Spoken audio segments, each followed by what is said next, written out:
ध्यान दीजिएगा दोस्तों, अभी तक तो देश प्रधानमंत्री को ही रेल मंत्री मानता आया है, क्योंकि आज तक हरी झंडी वंडी सब वही दिखाते आए, रेलवे की खूबियां, उद्घाटन वगैरह वगैरह सब वही करते आए।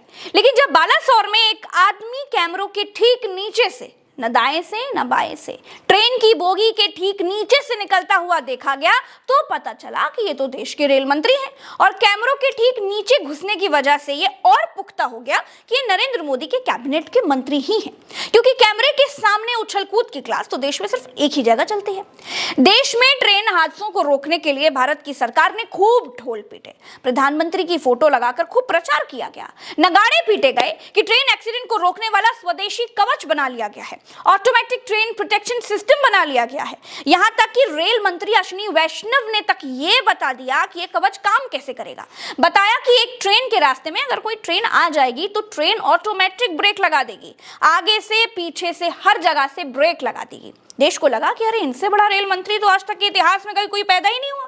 पहली बार देश को वो डॉक्टर जैकॉल जैसा आविष्कारक रेल मंत्री मिल गया, जो कम से कम बना तो रहा है।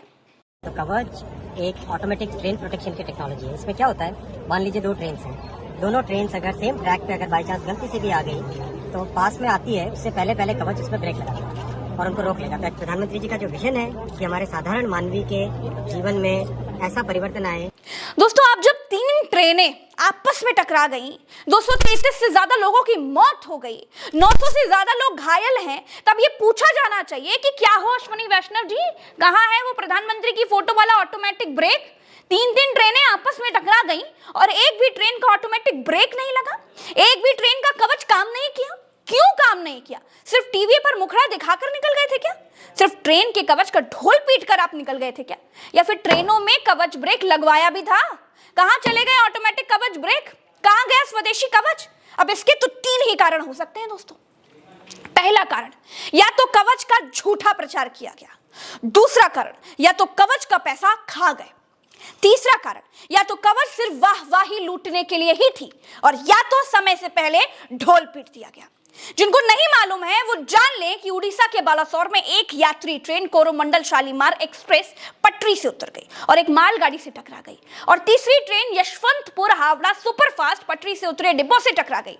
पटरी पर पड़े ऑब्जेक्ट को देख करके तो ट्रेन को ऑटोमेटिक ब्रेक मारने चाहिए थे, लेकिन किसी ट्रेन का कोई कवच काम नहीं आया, ना आगे का ना पीछे का। अब सवाल यह है कि हादसा क्यों हुआ, इसका जिम्मेदार कौन है? और सबसे बड़ी बात यह कि ट्रेन का कवच ब्रेक कहां गया?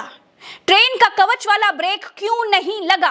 क्या वो भी वही था जहां 100 स्मार्ट सिटी है, जहां 5 ट्रिलियन इकोनॉमी है, जहां काला धन है, जहां हर साल वाली वो 2 करोड़ नौकरियां हैं? ट्रेन हादसे का जिम्मेदार कौन? अब बात आती है दोस्तों कि इस भयंकर ट्रेन हादसे का जिम्मेदार कौन है? क्या नरेंद्र मोदी? लेकिन नहीं, वो तो केवल मड़ी हुई ढोल ही बजाते, मीठा मीठा गप-गप करते हैं। अब जब ढोल फूट गई है, अब जब जिम्मेदारी तय करने का समय है, तो इस ट्रेन हादसे का जिम्मेदार कौन है? तो दोस्तों, इस अमृत काल में आपको यह जानकर हैरानी होगी, या शायद नहीं भी होगी, कि 233 से ज्यादा लोगों की मौतों का जिम्मेदार कोई नहीं है। सवारी अपने सामान की और जानमाल की खुद जिम्मेदार है। रेल मंत्री अश्विनी वैष्णव टूटी हुई बोगियों से निकलकर अपनी बहादुरी का परिचय दे रहे हैं, लेकिन क्या बोगियों के नीचे से, कैमरे के सामने से गश्त लगाने से 233 से ज्यादा लोगों की मौत की जिम्मेदारी से बच जाएंगे? क्योंकि भारत सरकार में कुछ अच्छा होता है तो मोदी जी करते हैं, और बुरा होता है तो उसे झेलने के लिए एक मंत्री बना दिया गया है।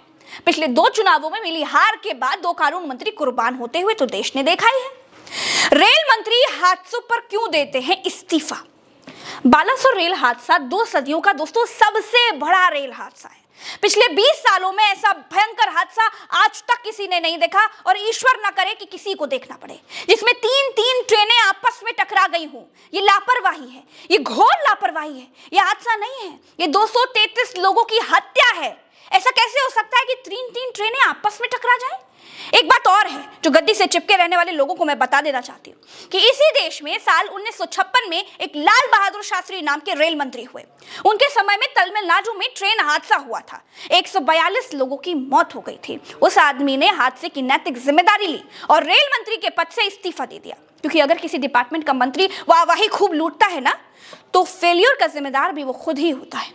और सुनिए, असम में 1999 में एक ट्रेन दुर्घटना हुई थी, 290 लोग मारे गए थे। रेल मंत्री नीतीश कुमार थे, जिम्मेदारी लेते हुए उन्होंने इस्तीफा दे दिया। अंतरात्मा सोने नहीं देती है कि उनकी वजह से लोगों की जानें चली गई, लेकिन आज जिम्मेदारी कौन ले, जब रेल मंत्री को मालूम ही नहीं है कि वो तो रेल मंत्री हैं, जो असल में हर मंत्रालय के मंत्री हैं। उनके पास अंतरात्मा है ही नहीं, तो ना तो कोई इस्तीफा देने वाला है और ना ही किसी की कोई जिम्मेदारी तय होने वाली है।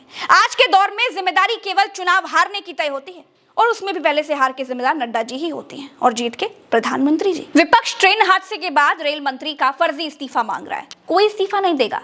रेल हादसा क्यों हुआ, इसकी सफाई ही मिल जाए तो बहुत बड़ी बात है। रात तक गोदी मीडिया गुजरात के मोरबी पुल की तरह ये बता देगा कि ये रेल हादसा लोगों की वजह से हुआ है, क्योंकि लोग ट्रेन में सफर कर रहे थे, लोगों का वजन ज्यादा था, इस वजह से ट्रेन भारी हो गई थी और लोगों की वजह से ट्रेन पटरी पर चल रही थी। अगर लोग टिकट खरीदते ही नहीं तो ट्रेन को एक जगह से दूसरी जगह जाना ही नहीं पड़ता। और आप ये समझ भी जाएंगे कि इस हादसे के जिम्मेदार लोग हैं, क्योंकि आप तो ये सुनना ही चाहते हैं ना। देखिए, मैं बिल्कुल सीधी बात कहती हूँ, बिल्कुल सच्ची बात कहती हूँ, बुरा लगे चाहे दिल पे लगे। मैं अपने 140 करोड़ देशवासियों के साथ हूँ, गोदी मीडिया नहीं हूँ, जो रेल मंत्री या प्रधानमंत्री की इस भीषण हादसे के बाद भी आरती उतारूं। क्योंकि जिस पत्रकारिता के स्कूल में मैंने पढ़ाई की है, वहाँ ये बिल्कुल क्लियर पढ़ाया गया है कि देश में अगर पत्ता भी हिलता है तो उसका जिम्मेदार राजा होता है। आज के लिए इतना ही। राम राम, तो अस्सलाम, जय हिंद।